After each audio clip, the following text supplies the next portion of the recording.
Dígamelo mi gente, que lo que aquí activo en su canal El Nefelibata. Bueno, como dije en el video anterior, voy a intentar hacer videos más seguido, que no se limiten a cosas políticas y culturales, sino también a literatura, que es lo que he querido hacer desde el inicio, ¿verdad? En esta ocasión vamos a hablar sobre una obra de comedia de Grecia, de el reconocido y el más duraco, de acuerdo a la actualidad, Aristófanes.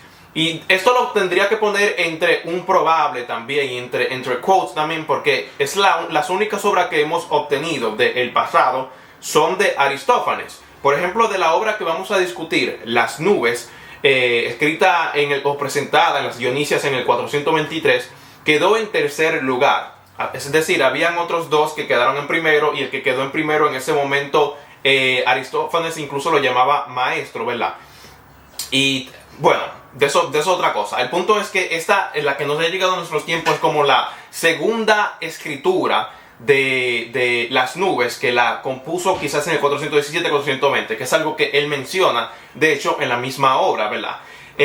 Voy a hablar primero de la trama, con los mismos personajes y algunos temas que llaman la atención en esta trama, que de seguro a ustedes le va a llamar la atención también, principalmente si le gusta la filosofía, porque aquí vamos a encontrar entre los personajes a Sócrates.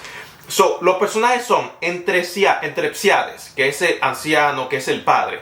Tenemos a Fidípides, que es el hijo de ese anciano, un jovencito, un esclavo, Sócrates, como ya mencioné con anterioridad, el coro de nubes. Esto va a ser importante, la obra se llama Las Nubes, el coro de nubes, discurso bueno, discurso malo. Esto lo voy a explicar más adelante, pero tiene que ver como el argumento bueno y argumento malo en relación a un tema, que tiene que ver con la forma en la que se educa a este jovencito que mencioné con anterioridad. Acreedor 1, acreedor 2. Discípulo 1, discípulo 2 de Sócrates. Testigo del acreedor 1. Los acreedores son personas que van a cobrar una deuda, y la deuda la debe el anciano que mencioné al principio, Entrepsiades, ¿verdad? Discípulo de Sócrates, ya dije, Hantias.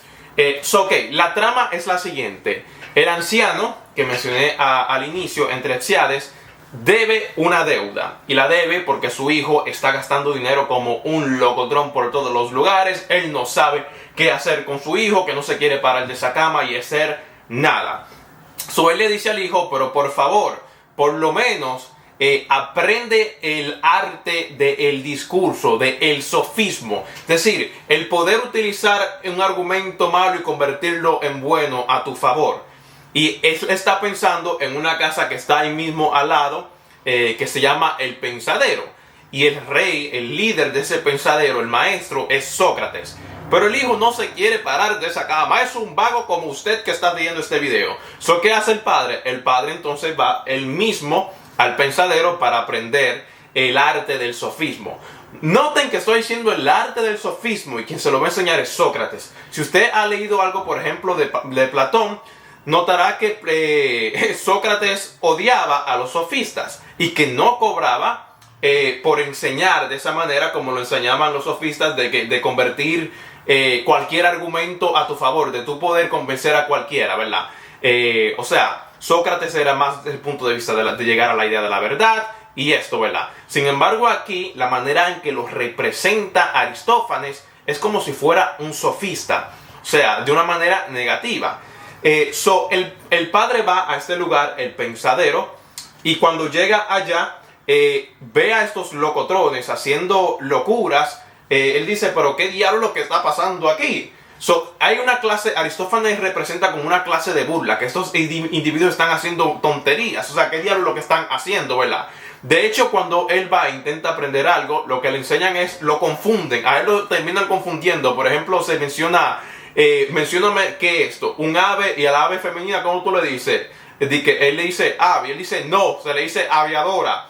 Él termina como que confundido con diferentes cosas, pero él tiene un problema, y es que a él se le olvidan las cosas rápidas. El coro de nubes, que vendría siendo como de que las diosas, las nubes vendrían siendo de que las diosas aquí de Sócrates, porque Sócrates, acá la manera que Aristófanes lo representa, no cree en los dioses, no cree en Zeus. Y esto es muy importante para lo que podríamos decir más adelante, ya que también si sabe un poco de la historia de la muerte de Platón, ¿verdad?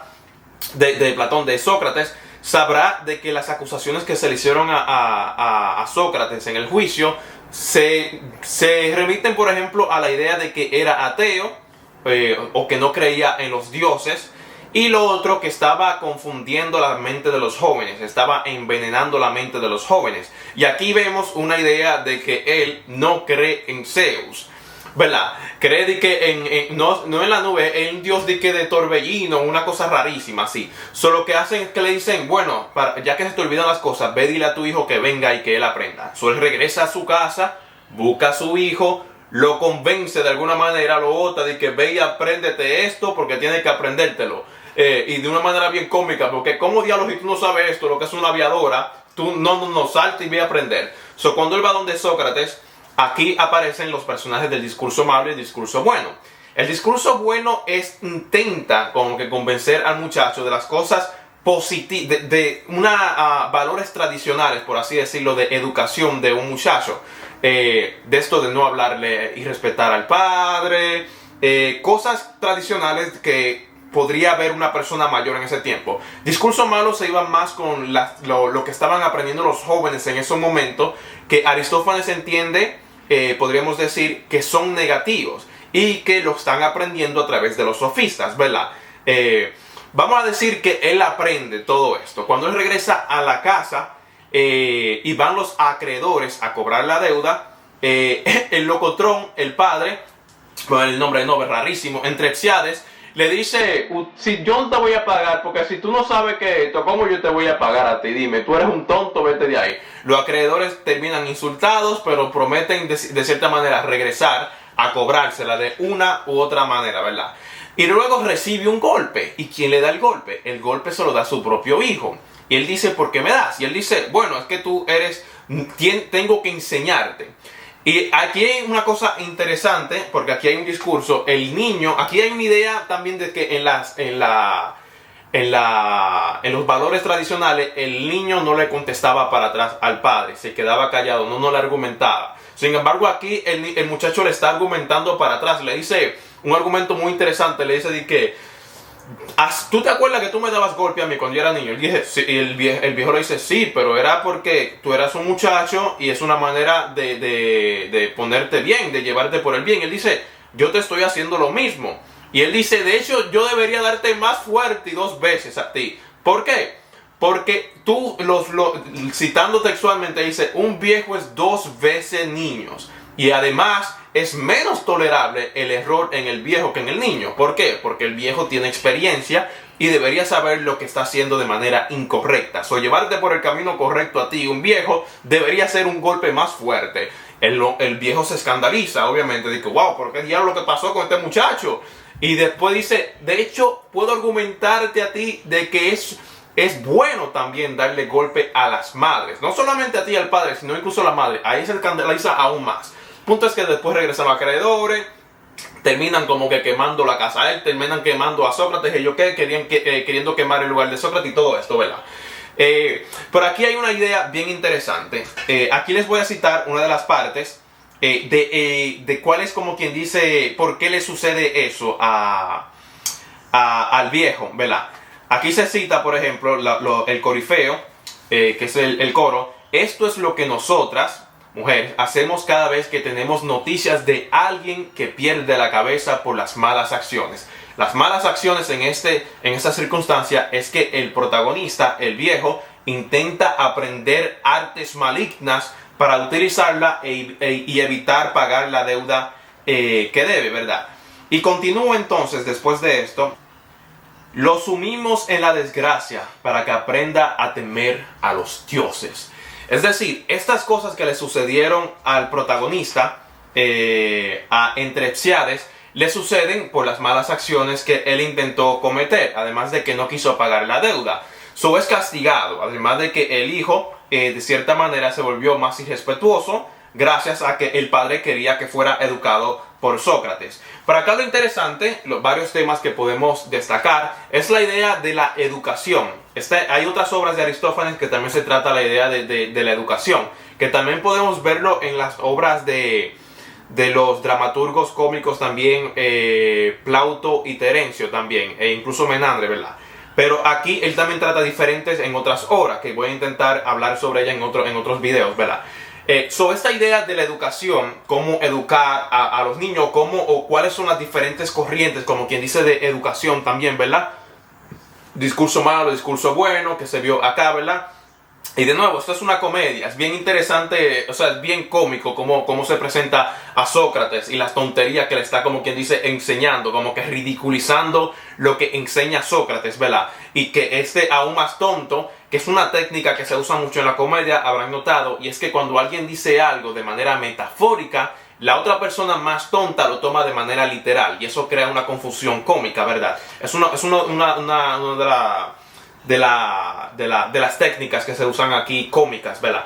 Pero más allá de esto es la idea del mismo Sócrates y cómo es representado en esta obra, que nos lleva a preguntar incluso, sería interesante saber si esta obra, de cierta manera, ya que no fue la única, por cierto, que se escribió de comedia hablando sobre Sócrates. De hecho, como mencioné, esta obra quedó en tercer lugar cuando se presentó por primera vez en el 423 a.C.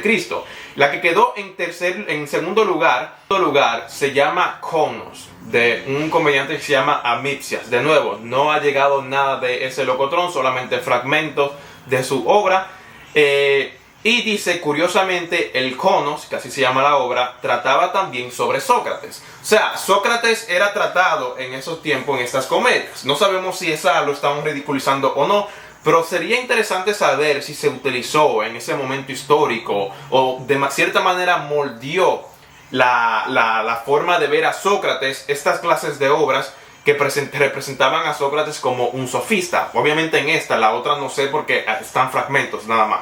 Eso es interesante. Y de nuevo, como dije, si han leído, por ejemplo, de Jenofonte, o si han leído del mismo Platón, notarán que Sócrates es representado distinto, con virtudes, no con esta parte de dinero. Por aquí sí está representado de una manera negativa, que sería interesante saber el por qué también es representado de una manera negativa por Aristófanes, ¿verdad? Pero bueno, lo dejo hasta ahí. Les recomiendo que lo lean. Es una obra bien cómica. Tiene unas técnicas cómicas que se utilizan aún, como dije, la idea de volver algo metafórico en literal, creando una confusión. Y además de algunas técnicas literarias que se dejaron de usar cuando se dejó de usar el coro en una obra. Que aún así pienso que se puede utilizar en la actualidad, pero no voy a hablar de eso.